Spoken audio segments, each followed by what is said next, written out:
On this week's episode of the Marketing Expedition podcast, I get to speak with Rich Kagan. He's the founder and president of Last Minute Media Deals, an agency that connects large and small businesses with huge ad spots on podcasts, radio, and TV. And when these spots need to be filled, shows would rather sell them at a tremendous discount than not at all. Through Last Minute Media Deals, they sell these placements for up to 80% off. He's got so many nuggets for us. I can't wait. But before then, we need to tell you all about Schedule Once. It's basically superpowering your customer scheduling or, anybody that you want to meet with. You can have booking pages to where it'll automatically sync up with your calendar and then provide open spaces as options to your clients. And you can control when and when you don't want appointments to be set, but you can let your prospects and clients schedule meetings in seconds for times that work best for them. So go to peppershock.com/offers and select the Schedule Once offer, and then you can get hooked up with the Schedule Once super powered customer scheduling. You'll love it. That's what we do to schedule even our podcast interviews too. All right, now it's time for your marketing essentials moment, the basics that you need to help you build your brand and your bottom line. Let's talk about what it means to work with somebody who is a Google Ads certified individual, right? And when you are certified as a Google AdWords expert, really, then that means that you have gone through extensive training through Google. It's basically a Google Ads certification process that Google puts on and recognizes marketers as experts in online advertising. And then, of course, after passing the ads certification exams, then we get a personalized certificate.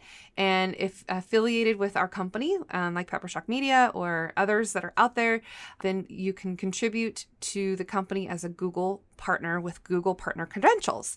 And why is this important to understand?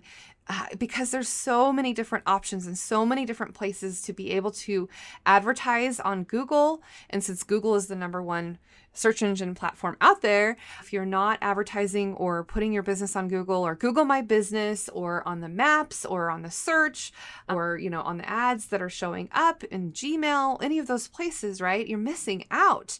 And so you got to show up when people search for you or for whatever it is that you're offering, right? And so, Google is the place where people search for what to do, where to go, what to buy.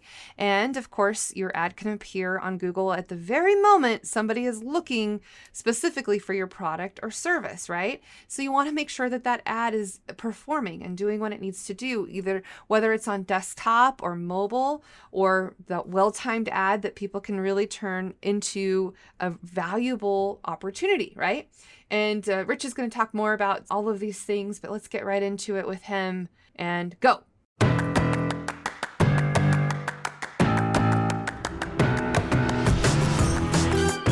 Welcome to the Marketing Expedition podcast, an auditory journey through the latest in marketing, branding, and advertising.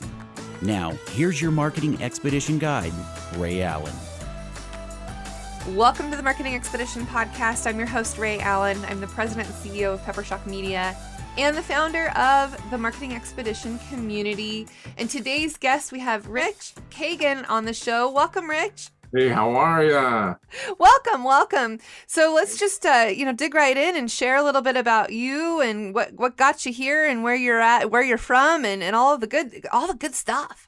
You got it. Okay. Well, my background, I've been in the media business for 30 years. I was the VP of sales and VP of sales of television and radio and CBS in Los Angeles. Yeah. I did that for 13 years. I also founded the Unwired Howard Stern radio network. At one point, he was syndicated in 60 cities across the country. I remember seeing the documentary all about it. Oh my gosh, that's amazing. And I could tell you a million stories about Howard Stern. Depending on where this podcast goes, but it was a really incredible experience. He's a genius when it comes to marketing. And so when he left CBS and he signed with Sirius XM Radio at the time. I don't know if you're familiar with Sirius XM. At the time, it was, no one even knew what it was. Satellite radio, no one knew what that was. So, and I had a lot of eggs in his basket. And so I ended up taking all my clients and starting my own advertising agency. I started a company called Wingman Media, believe it or All not. right. And we were a direct response agency where we, are you familiar with the term direct response? Yeah. Mm-hmm. Yes. Although maybe some people listening, let's just share a little bit about direct response for sure. Direct response advertising is the form of advertising that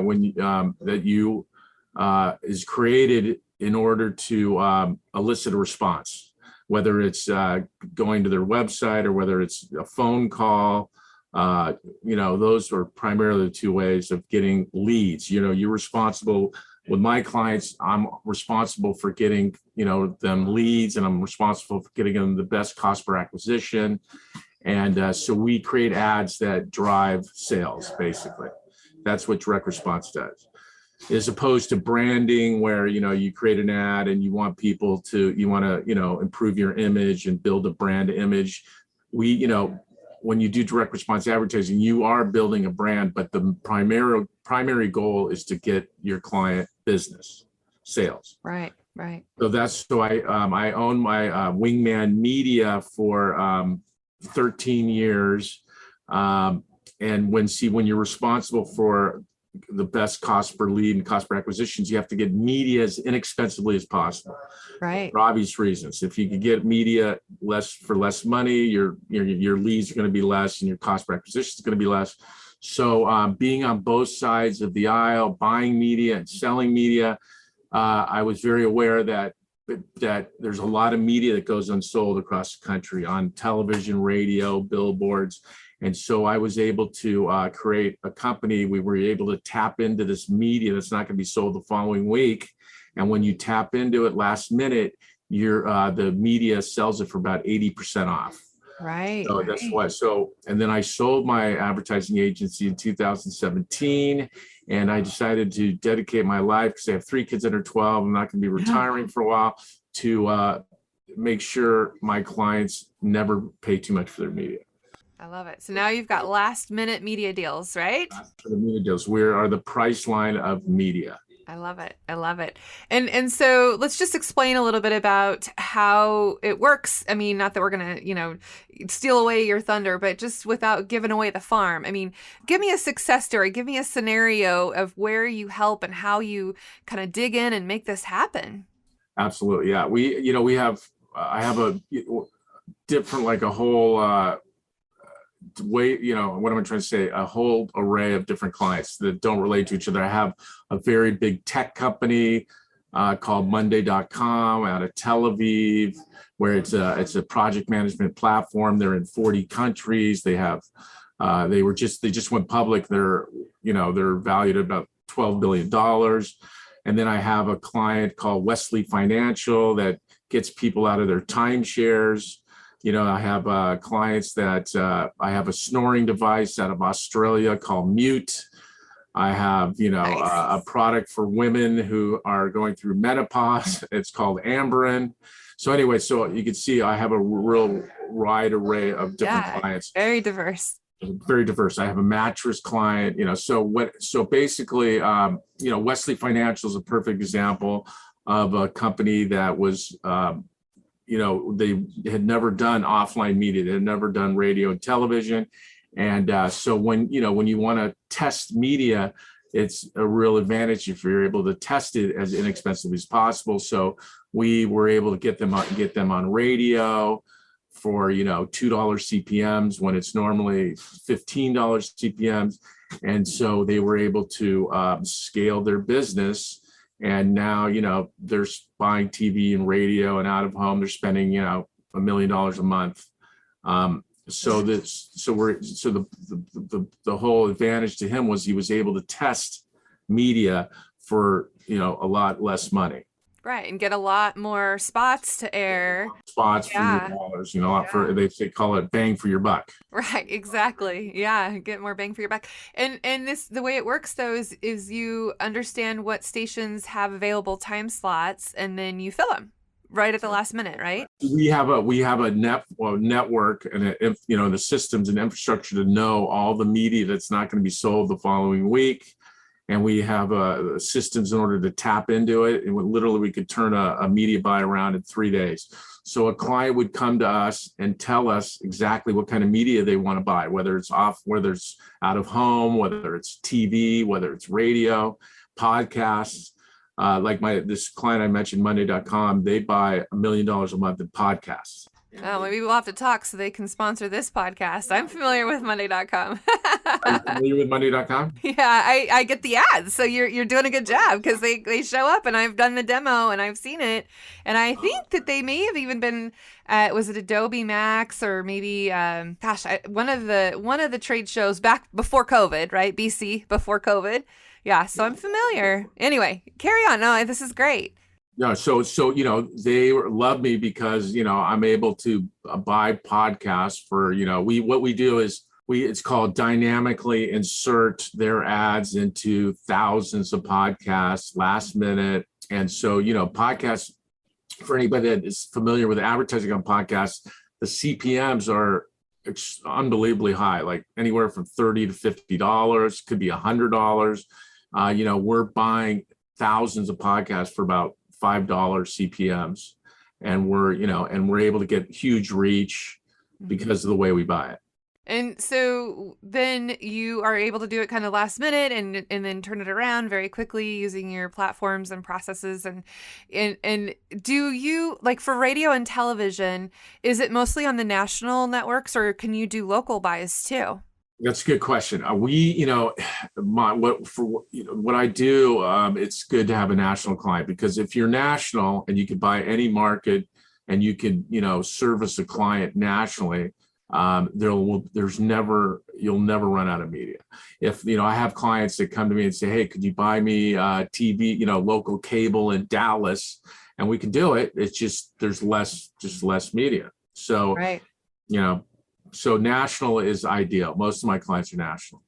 I remember when I worked at the TV station a long time ago and I was covering for Master Control and it was a Super Bowl, and it was interesting because national brands were buying local spots for way less money, right? And it was a genius, tactic for them to take, because then they weren't paying the big, huge deficit of what you would otherwise be paying. Right now that you mentioned Super Bowl, I have clients right now that are about, not yet, but in about a week, they're going to start bidding for Super Bowl spots that are not going to go sold. Yep. It's a big part of this. Happens every year. It's pretty exciting. Because what's the going rate for the top spot in the Super Bowl for 2022? They're over $5 million for a 30-second ad right now. And so, and you're right, like Monday.com, again, they're doing what you just said. They're buying regional. So they're buying about 15 different markets and then, cities, and then they're buying corresponding billboards to go with their, It's a great idea. And then they can target the specific areas and just focus their attention on those areas and not get so far broadcast, a little more nano casting, if you will, within those regions.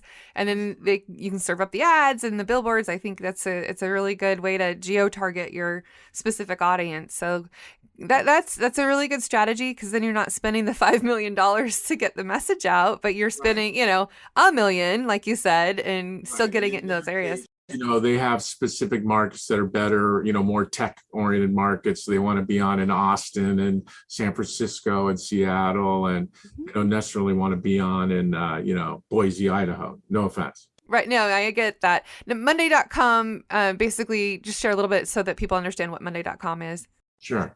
Monday.com is a company out of Tel Aviv. It's a project management platform. It's very colorful. It's very visual. You say that because the founder, the gentleman that created Monday.com was before that, he created games, like, online games. So that was his whole unique selling proposition, that he was going to create a business platform that was more like a game.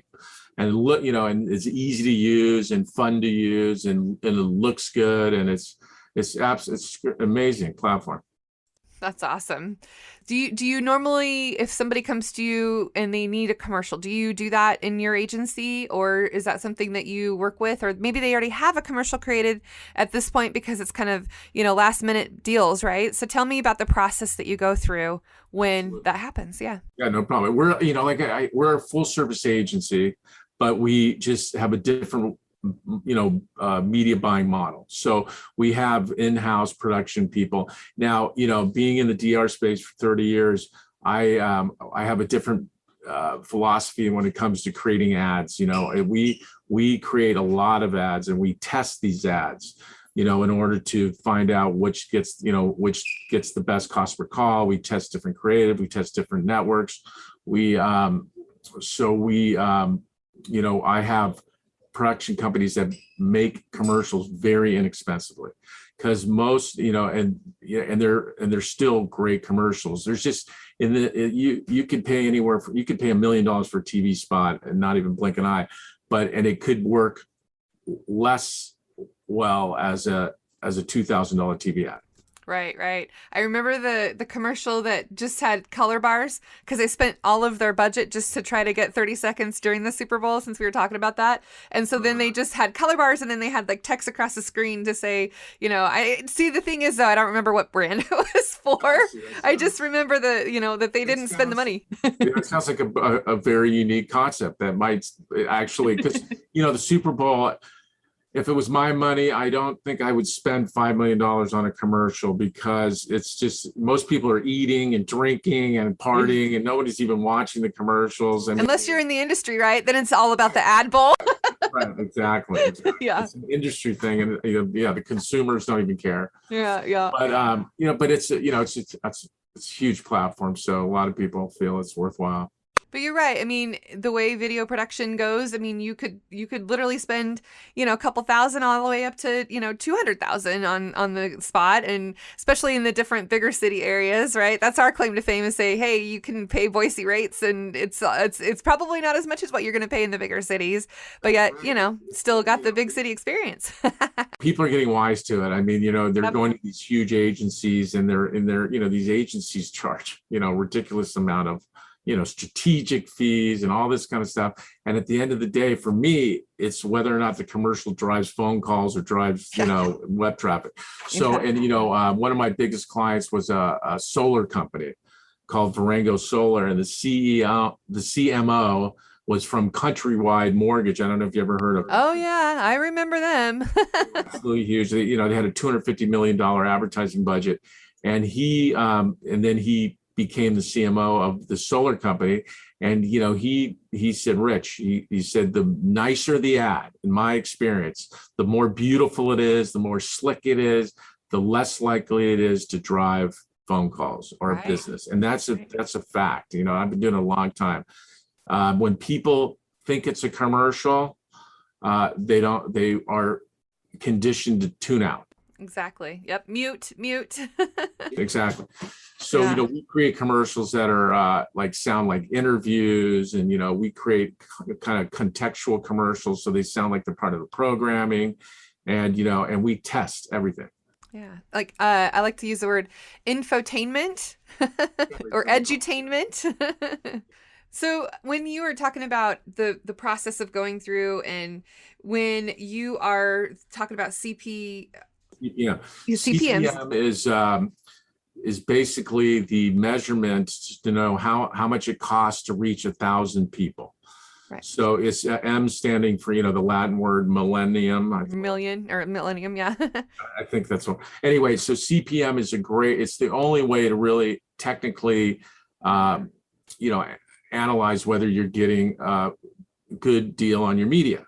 So, and it not only, the good thing about CPM is it works for any kind of medium, whether it's radio or television or digital. A CPM is a CPM no matter what medium you buy. So it's the great equalizer. Yeah, I just almost said CPU because the computer is in front of me. I'm like, what's the acronym again? I know I've done a lot of media buys, and it's just interesting to try to, gauge and understand. And in local areas, it's not a metered market, so it's all based on diaries, right? And what people fill in as a diary versus in like LA and, Seattle, they all have some metered markets. So then they, can have a little more accurate information, right? Right, correct. And and then that's just to to launch the media. You want to buy it as inexpensively as possible. But the way we scale businesses is we track it, and we track what media works on it best for cost per calls and cost per acquisition, and then what creative works the best. So it's all front end, you're buying as cheap as possible on a CPM basis, and then on the back end, you're constantly tracking and optimizing based on results. Right. Yeah, I mean, the smallest little tweak could improve results, or it could, make them go down too. But the idea is to just get better and better at each iterative, right? And so how many times do you test something before you feel like it's ready to go, would you say, on average? Well, we'll test this, a commercial for a week, and then see what kind of response it gets. And if it doesn't get good response, we'll do another commercial, and then we'll test different creative, different creatives, and then we'll test different networks. Like if we're buying national cable and we're on CNN and CNBC and all these different national networks, we'll be tracking what gets the best response per network and what gets response based on the best creative. When you're buying offline media now, I mean, and the whole world's basically going digital at some point now. Offline media is merging with digital media. So now they have what's called OTT television, which is digital television, and they have OTT radio, and now even billboards could be tracked. But we have the companies I partner with have a state-of-the-art attribution platform. Are you familiar with that? Yeah, but share more, because some people listening may not. Yeah. So for offline media, what this platform does is that you insert your media buy all the times and networks, and then you tie it to your Google Analytics, and then you're able to track what action is happening on a 10-minute window of each commercial, so you can see what kind of response you're getting on a minute by minute, hour by hour basis. So we're able to know if something's working right away. If it's not, we pivot. Right. That's especially helpful for restaurants when it's almost time to eat. And so you're trying to get the message out right before people make their restaurant decisions or where they're going to go grab some food, right? That's correct. And now, you can buy on that basis, digital. I buy a lot of digital billboards. And you could basically across the country, when it starts, I have clients that they only advertise when the temperature goes below, 30 degrees, and it's a resort in Mexico. And so and it's really brilliant. I mean, advertising it's hard to stay on top of all the new technology. I know. The digital billboards are great. We did a countdown to the local fair, like how many days until the fair. We were working with them, and with digital, I mean, and it was kind of brand new at the time, right? And so we were able to change it, which was before that unheard of, because you have to pay for the posters and all the materials that go into a single billboard that lasts usually a month. And then for an event, right, if your event is like at the beginning of the month, you're kind of stuck with that billboard for the rest of the month. And it's a waste of money, right? So I think, advent of digital billboards is genius. It's genius. And it not only is it genius, I mean, it really cuts through, and it's just more noticeable, when you're driving by, than a static billboard. The bright lights, and if there any movement to them at all or anything like that. You're right. It does seem to stand out a lot more than just the traditional. For me, for my business, they executing a last minute buy is, as you said, very, very easy to do. Yep, it's very lucrative that way. And too, if you here's the other thing: if a mistake is made, you can change it like that. But when you have a mistake made on a regular old billboard, that's trouble right there. So I want to know, when you start to put these plans together, how do you work? Do you say, okay, give me a budget?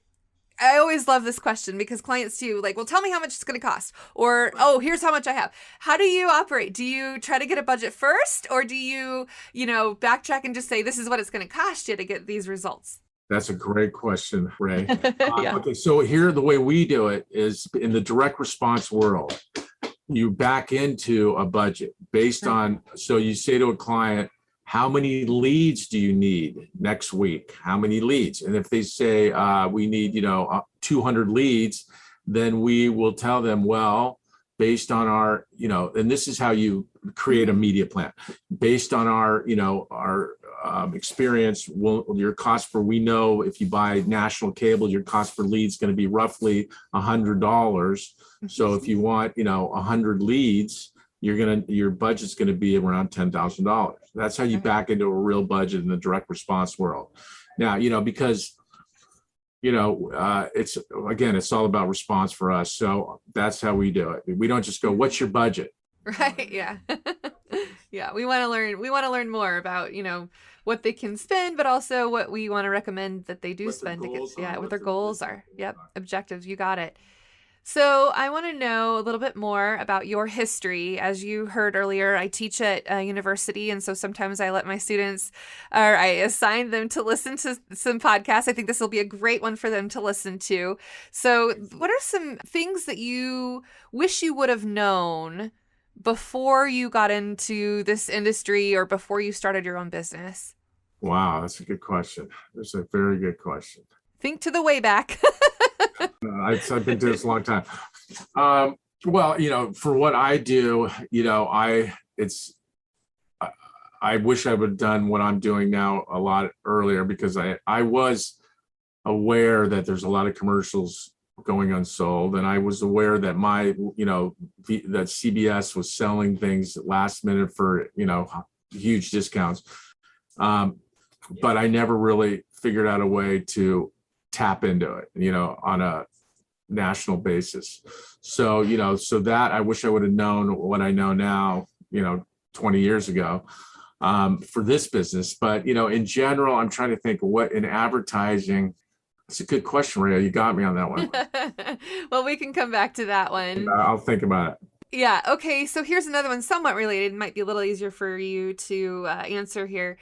What are some tools or resources that you tap into to get more new knowledge, more, keeping you up to date in this industry that you're in and what you're doing? What are some things that you go to? Well, I'm a huge fan of podcasts. I listen to quite a few podcasts. I'm on I have 10 different newsletters that media newsletters and advertising newsletters. I read Ad Age, which is still a great magazine. I read a lot of, when I owned my own agency, I was the creative director. I was the chief creative officer. And so, that's my passion, creating ads that drive sales. And so I read a lot of copywriting books and marketing books. And, as far as creative's concerned, what I love about it is good creative will work on any kind of medium. So that, as the mediums change and become, more high tech, good creative will work across all media. So that's why I always try to hone my skills on writing great commercials, and it's an art. I recently showed my students art and copy, and just the immediate campaign that always comes to mind is the Got Milk campaign, right? And it's just genius. It's so simple, but and they almost didn't use it. They almost didn't do it, right? Yeah, I didn't know the story of that, but it is a great commercial. I mean, that is a great ad, because they basically they tapped into an emotion about drinking milk.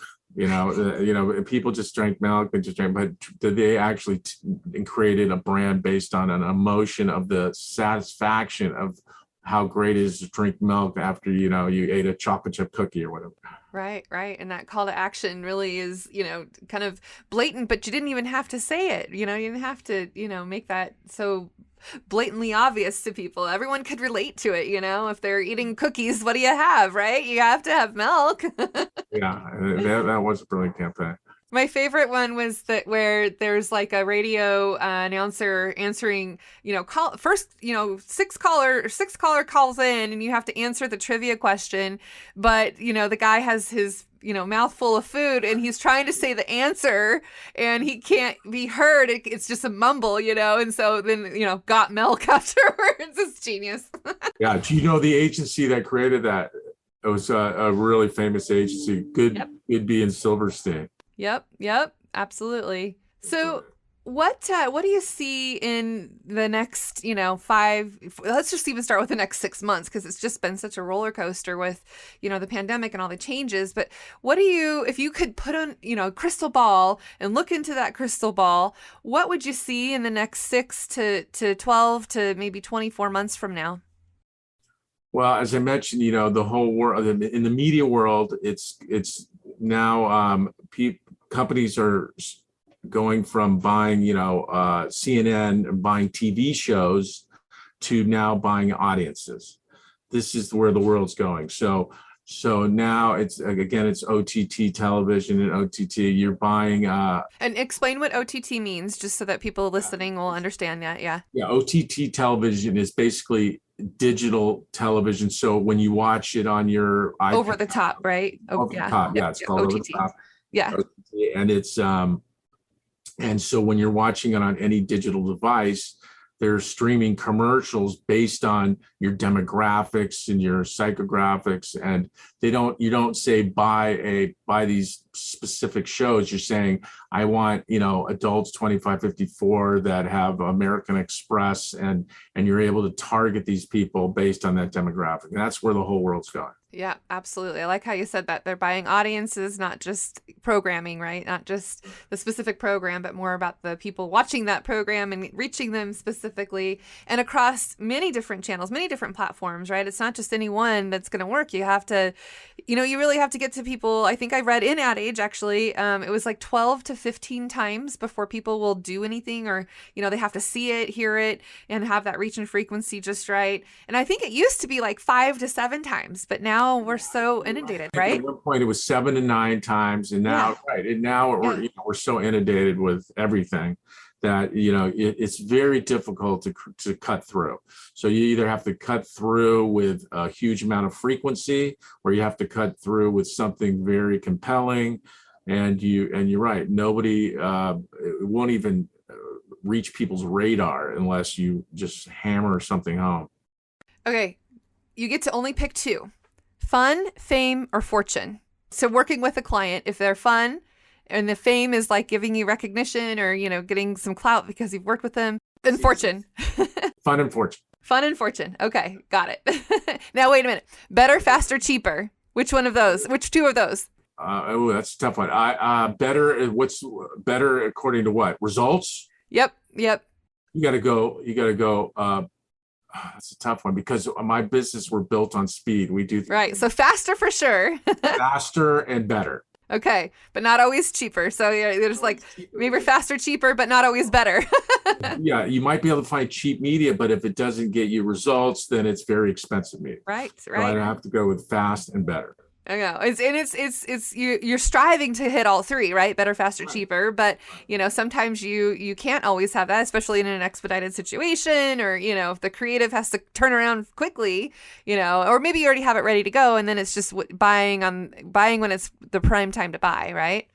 Right. And so that sounds. My contractor said it to me one time. He goes, do you want your job to be fast, cheap, or well done?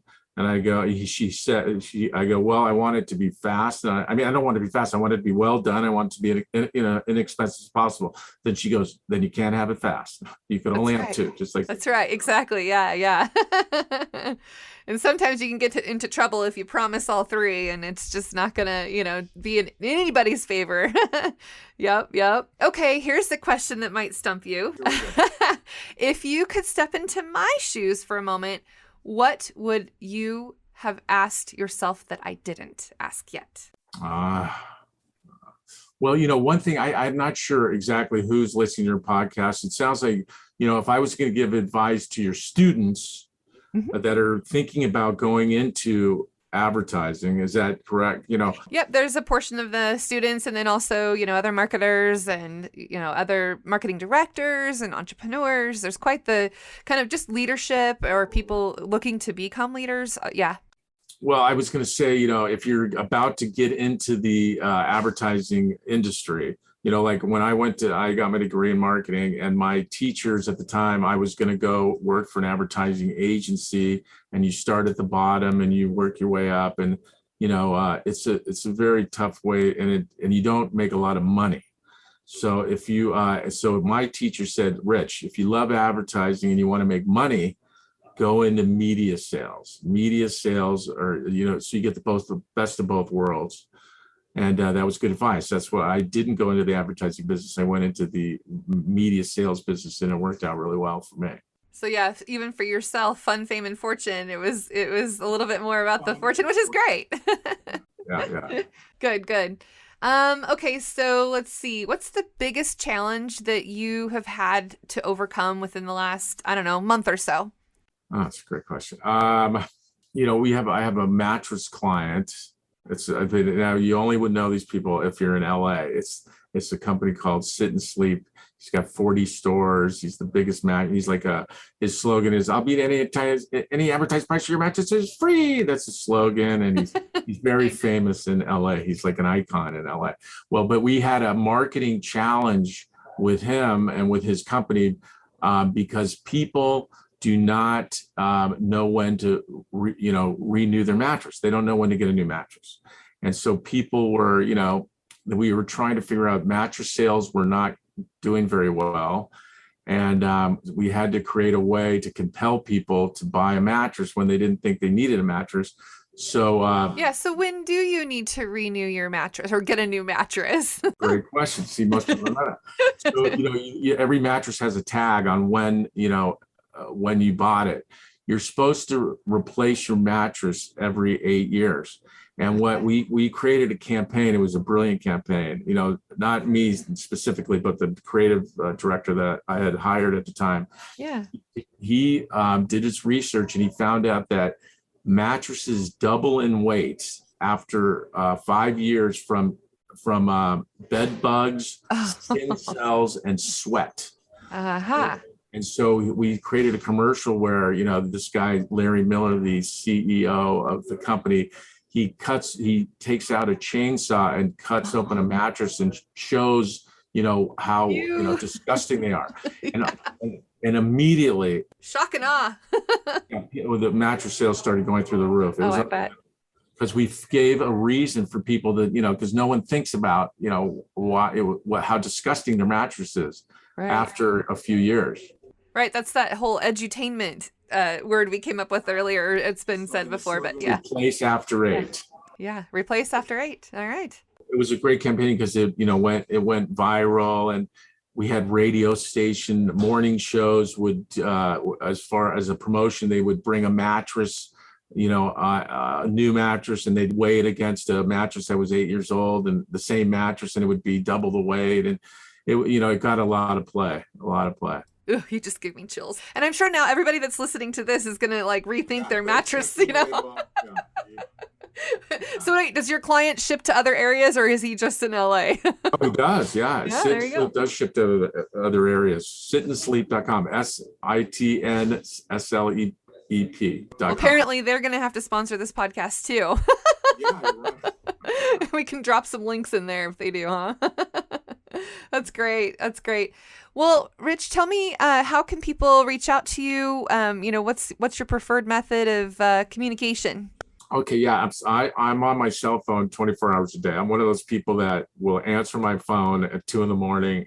So I'm old school. I like to talk to people.